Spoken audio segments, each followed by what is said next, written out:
Hi, welcome to Neuroverse A podcast hosted by Clara and Carolina, where we discuss all matters from neuroscience to philosophy and beyond. Today's episode is on the mind-muscle connection. Ooh. With a special guest, Jubilent Amalendran. Hello. Would you like to introduce yourself? Sure. So yeah, my name is Jubilant and I'm transitioning between being a medical student and a junior doctor. I have no credentials whatsoever to discuss the mind-muscle connection. Apart from that, I've been involved in some form of physical training for the last 8 years. And yeah, so the mind-muscle connection is a term I've heard been thrown about, but not really explored until recently. Mm-hmm. And yeah, I thought maybe today we can talk about what it could mean and its relevance in how we move and exploring how movement can be quite a philosophical concept. Ooh, indeed. So why don't we begin by, why don't you explain a little bit about how the mind is connected to muscle and perhaps where the brain fits in as well. Yeah. Exactly. So the context in which I've heard mind-muscle connection has actually been from the bodybuilding community. I've never actually been into bodybuilding, but Yeah. I think if you search mind-muscle connection just into Google, the top searches don't actually come from PubMed. Yeah. They come from bodybuilding forums with very little scientific evidence and not very clear definition as to what it means. And I don't really want to talk too much about mind because I don't... What is that? That would be... Let's not make it more complex than it already is. Precisely. But I thought perhaps we could start from brain-muscle connection because obviously Yes. there's a lot of anatomical and physiological evidence which reveals how the cortex is connected to our sarcomeres, our muscle fibres.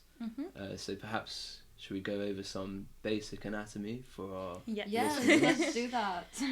So, the discrete motor pathway that we're taught, at least in medical school and probably in anatomy related degrees as well, starts at the motor cortex, which is if you divide the brain from the central sulcus, sort of the region just anterior to the central sulcus, that's where the motor cortex resides.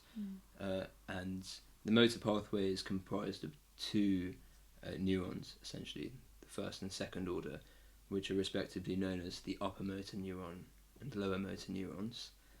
So the cell bodies of the upper motor neurons lie in the cortex, and they send their axons down through the brain, through the brain stem as well, which is quite a significant region for other matters.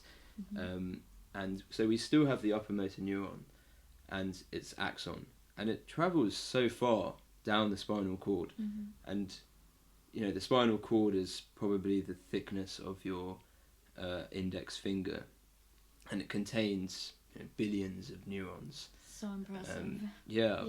I know, Clara, you're not a huge fan of the spinal cord. I quite like the brain. But I can't deny its significant purpose in so many functions, such as motor function. Exactly, because the cell bodies of the lower motor neurons reside in the spinal cord. And those are the second order Those are the neurons. second order neurons in the pathway. And then the cell body projects its axon out of the spinal cord into the peripheral nerve, which innervates So activates the muscles. Yeah. What I find cool is Charles Sherrington, who won the Nobel Prize. He described this pathway from the motor cortex to the spinal cord lower motor neurons as the final common pathway, because he said that regardless of what the inputs are to a human, essentially, the output is through these lower motor neurons into movement, which is actually so true. Yeah, exactly. And Sherrington's a cool guy, definitely. But yeah, so this is, I think, relates to something you've said previously, Carolina, about where something ends and something begins. Yeah. Because obviously we see movement, when others move, that's what we see. Yeah. And we obviously think about it as coming from the muscle.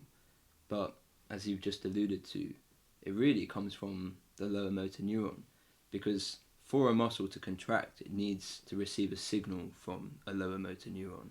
Skeletal muscle cannot spontaneously contract of its own accord. So does movement actually come from the muscle, or does it come from beyond or before the muscle? Yeah. Related to this is, I believe there's actually two types of neurons in the spinal cord that control movement. One is the lower motor neurons, and the other are called central pattern generators. And these are responsible for rhythmic movements, as in walking or, repetitive movements that we do subconsciously and that are more reflexive. Okay. Yeah. Whereas upper motor neurons that control the lower motor neurons, this is the sort of movement that has more conscious control involved. So if we're deliberately wanting to reach over to grab a cup or a pencil, that would involve the lower motor neurons. Yeah. So are central pattern generators present in the spinal cord? Yes. Okay. But yeah, I think it's important to say that what I've just described is one pathway, and it's known as the corticospinal tract in the spinal cord, but there are 3 other spinal tracts which come from different places as well. Just for the sake of completeness, there's the rubrospinal tract, which comes from the red nucleus, descends down to the mid-level of the spinal cord, the tectospinal tract, the vestibulospinal tract, and they come from the cerebellum and the vestibular apparatus, respectively. But I think for today's discussion, the mind-muscle connection, we'd consider that as deliberate movement, and other pathways and tracts modulate our movement, but where we have control, where we have the ability to express, I think comes from the corticospinal tract. So similar to your experience researching this topic, the first page of Google was full of bodybuilder type of websites, and I wanted to go on PubMed to see if there's any, empirical data to back up all of their claims. And there is this one paper by Calatayud. That's it. Yeah.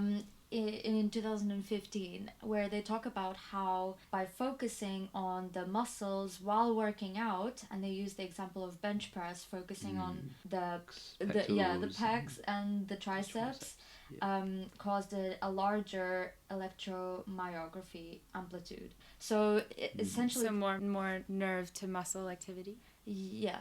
So I'm not a bodybuilder, but from what I understood is, like Clara said, more muscle activity, potentially even more muscle growth, and very positive connotations towards focusing on the muscles that you're working out. And then, interestingly enough, I came across another paper titled "The Mind-Muscle Connection in Resistance Training, Friend or Foe." It was by Israel Halperin and Andrew Vygotsky. And it was so interesting how they pointed out the inconsistencies of the Calatayud paper. So essentially, the Calatayud paper has a very strong focus on shifting your attention to the internal muscles, whereas the Halperin and Vygotsky paper pointed out that focusing to external environment may also have a positive, may lead to a positive performance, as well as they pointed out the inconsistency of Calatayud, who said that focusing on the muscles may lead to faster recovery and just greater performance in general. They countered this by saying that that's not always the case, and that it may actually have negative effects. And a very clear example of this is when looking at things that require balance, for example. When trying to maintain balance, it's good to focus on the external environment, Point. Exactly. Oh wow, this is so interesting because it has to do with your perception of space. While you're balancing, you want to be aware of your relation to space. Yeah. It is interesting. Place those.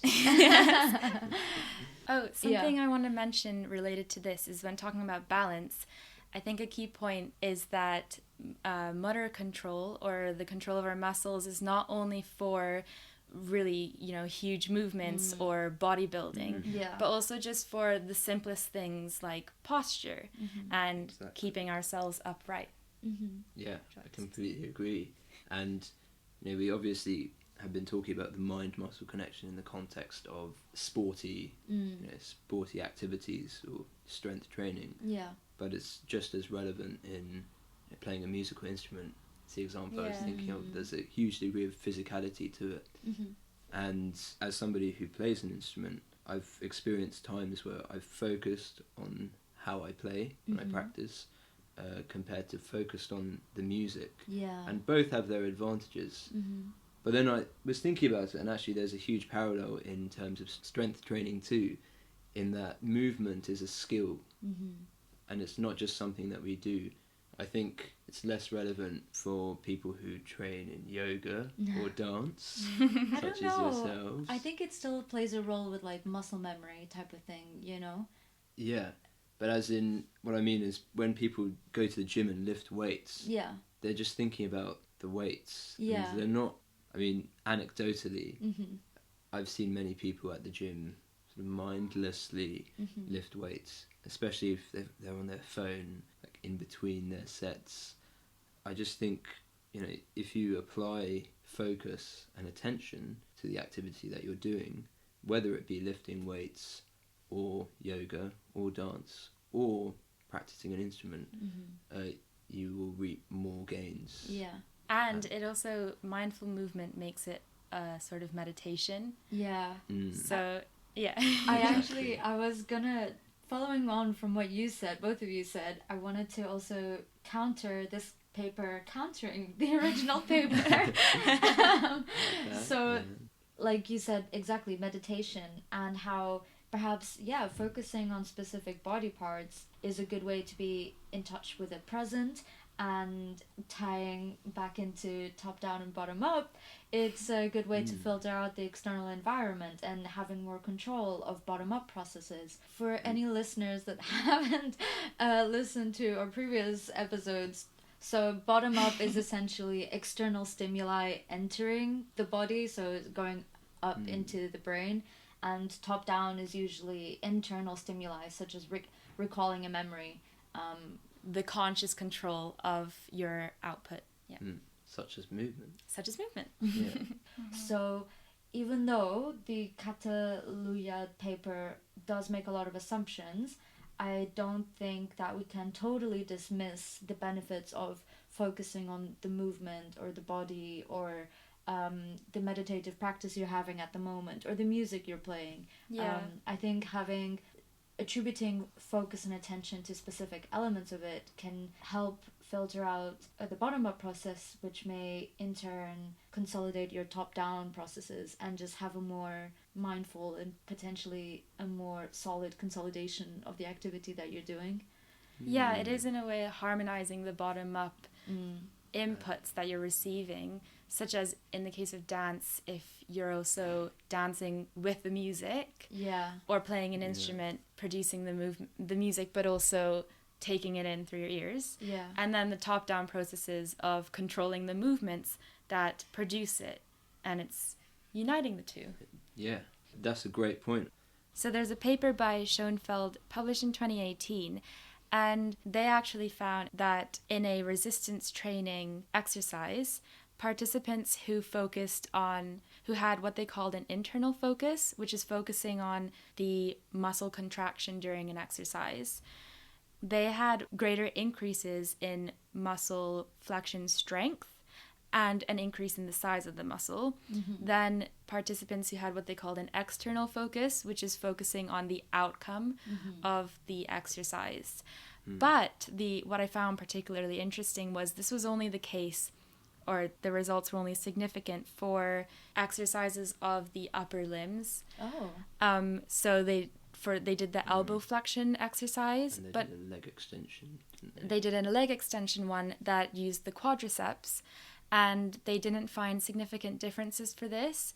And so they hypothesized that humans use because we use our upper bodies more for fine motor control and things such as gripping or hand gestures, like I'm doing now, lots of. Because of this, they have a reduced ability to develop a mind-muscle connection with our lower body, they as in humans, and an increased ability to develop a mind-muscle connection for our upper body. Wow, so interesting. Yeah. I think what it suggests phylogenetically as well is that the rubrospinal tract, which I mentioned earlier, coming from the red nucleus in the brainstem. What is that in charge of? It helps with certain posturing of flexors. But yeah, it terminates before it reaches the lower limbs. So I think that also has some role to do with why perhaps this effect was better or only present in the upper limb rather than the lower limb. That's so interesting. That's really true. And yeah, what makes humans quite unique is our fine motor ability. But I think something you were saying earlier, Carolina, triggered what I wanted to say about mind-muscle connection being bi-directional. So it's not just top-down process. It certainly is a bottom-up process. And so yeah, when you focus on a muscle during a movement, what that really means is your stretch receptors and your proprioceptive receptors are sending signals up. And those are in your muscle. Which are in your muscle, yeah. They're sending signals up into your brain, notably the somatosensory cortex. Yeah. So there is this bidirectionalism. And I'm curious as to how different practices may be more expressive. For example, I think dance is predominantly an expressive movement practice. You're performing. Yeah. Whereas, correct me if I'm wrong or you disagree, but perhaps something like yoga is more impressive. There's not necessarily a performance element to it. It's a very personal practice. Yeah, definitely agree. Yeah. Okay, It's good. quite internal, right? And about connecting to yourself. Yeah, it's definitely not a performance. Yeah, definitely. Interesting. And in my current movement practice now, I try and incorporate both elements. So I definitely want to show off sometimes. Yeah, exactly. No, I'm not afraid to. What do you mean by your movement practices? As in, the training that I do now is predominantly calisthenics, so body weight exercise and gymnastic rings. But that's the performance aspect. Okay. And then I do also train with weights. But that's, I think, the bottom-up process that we've alluded to. I train to help me with my bodyweight practice, but more as an introspective practice. So every rep is an opportunity to not only feel your body at work, but also to meditate as well, to watch how your mind reacts, or how do you react to the difficulty of lifting a weight. And there's value in both. And exactly as you guys have said, the union of the bottom-up and the top-down processes are what I think complete the mind-muscle connection, or at least the brain-muscle connection for now, because we haven't yet gone into what mind-muscle could mean. Wait, I had a question related to that. What do you think is the benefits of practicing having more top-down control of our movement and practicing exercises in this way, where we exert this conscious control? Well, I actually think that the only way we express our mind is through somatic motor control. Like Sherrington said. Yeah. It's the final common pathway. So all outputs come through this. Which is true because even speaking. Exactly. The first thing that came to my mind when I heard that was like, oh, but speaking is sound. And then I was like, no, it's actually movement. But it's movement, yeah. The other person takes it in as sound. That. Yeah. It's true. The only way to perceive someone else's internal state is through observing their external outputs. Yeah. Exactly. And the only external output we have control over is our muscle, and specifically our skeletal muscle, because we have muscles which are autonomically controlled too. Wait, yeah, I was gonna say, do we have that much control over our muscles? Like, to what extent? So, if something nice happens, you smile. You're sad, you frown. Some of those movements are involuntary. Sometimes you can't hide your facial expressions. That's true. but it's learned. It is learned. Or is it? I think it is. I think babies learn to Do you think so? mimic facial expressions. I swear I remember reading something about how some expressions are just innate and like no one teaches it. It just happens. Well, it is innate in that to humans, smiling equals happy, frowning equals sad. Like other animals have different meanings to their facial expressions. Yeah. But ultimately, facial expressions do Mirror. communicate our inner states. Yeah. So I believe we can learn to control it. For example, actors and actresses. That's true. Yeah, so perhaps there are at least 2 degrees of somatic voluntary control. One where there's an element of posture, including our facial expressions, are subconscious or, Involuntary. or less conscious, because I do think we still have some control over how we choose to express even our less totally controlled expressions, like including our posture and our facial expressions, especially actors. Yeah. But then the one thing that we still have complete control over is our gross movements, as in not disgusting, Large as in scale. gross motor. Like Not large, necessarily fine. fine. Okay, got it. Subtle, subtle movements. Our disgusting movements. Yeah. Yeah, that But- employ all of our limbs, or like Yes. a great proportion Proportion of our muscles. Yeah.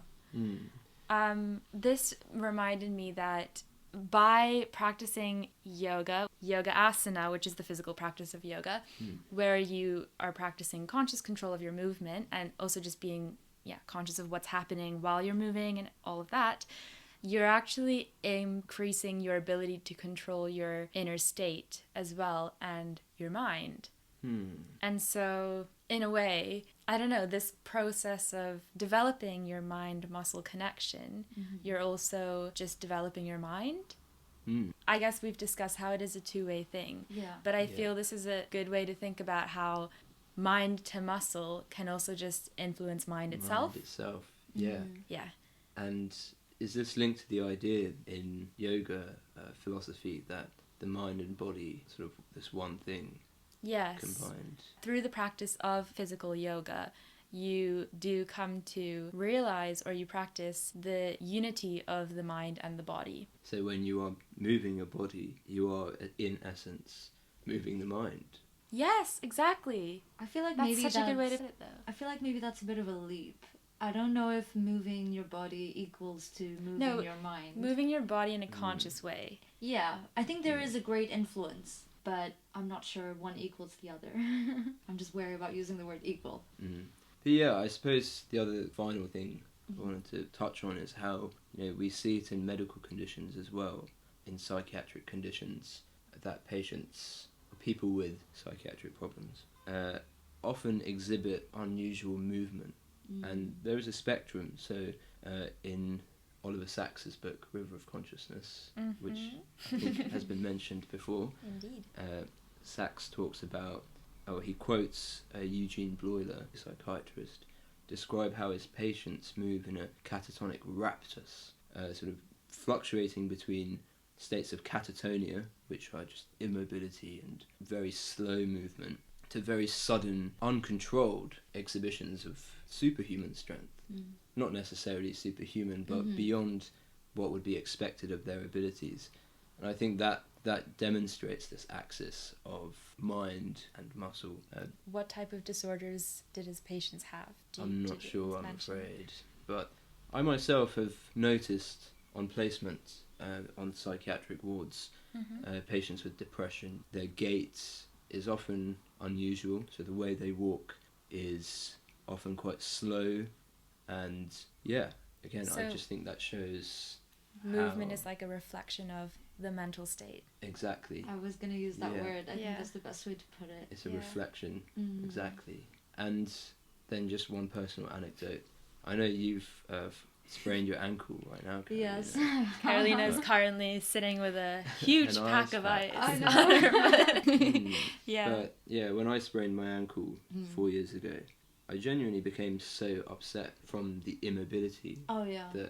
The inability just to move the same way that I would have normally done. And I think this is quite common. I've seen it amongst other friends too.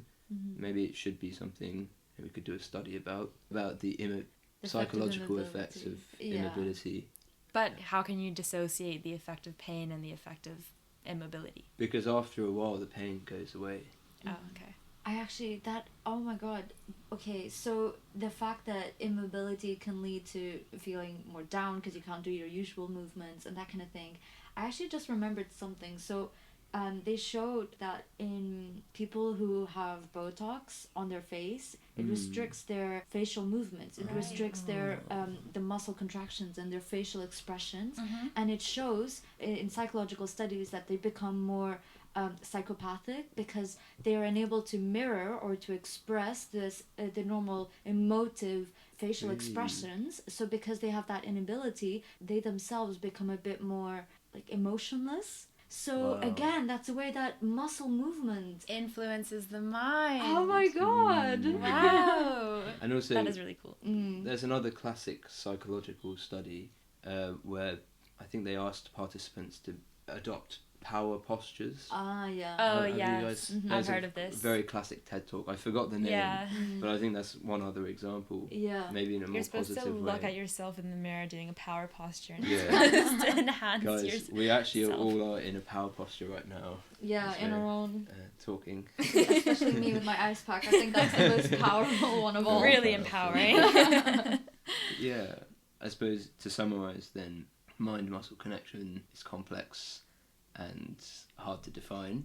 I think we have approached it from the perspective that maybe it's a reflection or it affects, the muscles affect the mind or the brain. Yeah. On that note, we'll end today's episode. We hope that you enjoyed this episode with our very first guest speaker.